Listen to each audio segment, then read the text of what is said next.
Good afternoon, subscribers. So this is the next in the series for those of you following my playlist on GCSE Economics, Paper 3, June 2018 stimulus material. And you'll know if you've been following that in the previous video, we were considering the whole notion of poverty, absolute and relative.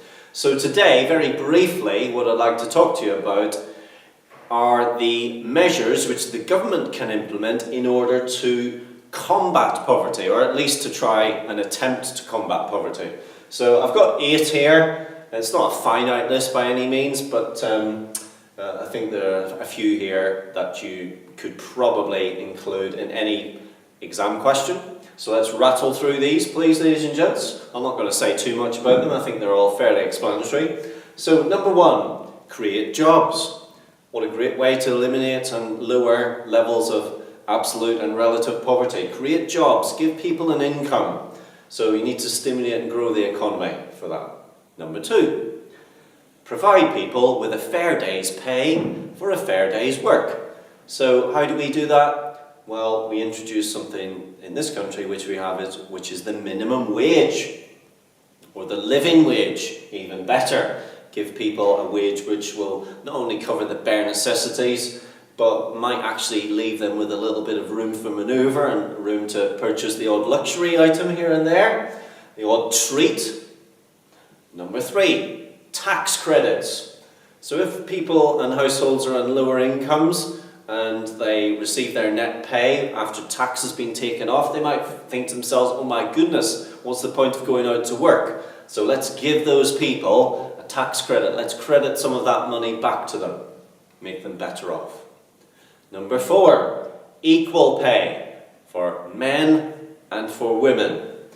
Nowadays, it's not uncommon, is it, that we have single parent households, and that might be a male or it might be a female. Predominantly, and it's been quite a lot in the news lately with regard to pay of men versus women. Male pay and pay for men tends to be higher than that for women. So if you can provide some equality there, then the households where we have maybe just one parent who is female going out to work every day will actually be bringing home the same amount of income as a male counterpart. So that would be only right and fair. Number 5, pay people if they're off sick, if they can't get to work. If you're self-employed, obviously this is one of the big problems. If you don't work, if you're not at work, you're not earning. Well, let's establish some sort of at least bare minimum threshold whereby if people are off ill, then they do get paid sick leave. And of course you can take out insurance to cover this type of thing in this country. Number 6, have fair employment contracts. Let's not have these things that Mr. Mike Ashley at Sports Direct was so tarnished in the newspapers for, these 0 hours contracts where people don't know if they're working 1 week 30 hours to the next week 5 hours. There's no stability, there's no ability to plan a future income there. So let's give fair employment contracts. Number 7, flexible working conditions, which relates really to number 8. Let's make it easier, particularly for households and young households with young families. Let's make it easier for mum and dad to get back into the workplace fairly quickly. So let's be more flexible about the hours that can be worked. And then number 8, provide access to affordable childcare.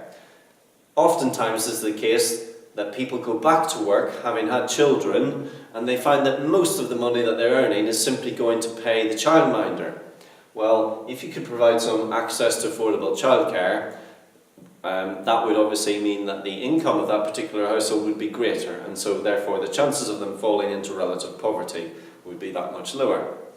Okay, ladies and gents, so that's just a few thoughts there, which really stems from what's in figures 6 and 7. So I hope that's of use, and I look forward to bringing you the next video, which will probably be me talking about the next set of data and charts. As ever, thank you for watching. If you haven't subscribed, click the link below. Follow me at Geekonomics on Twitter. Follow me on Instagram, G_Conomics. Follow me at my website, geekonomics.co.uk, where you can contact me with any questions that you may have.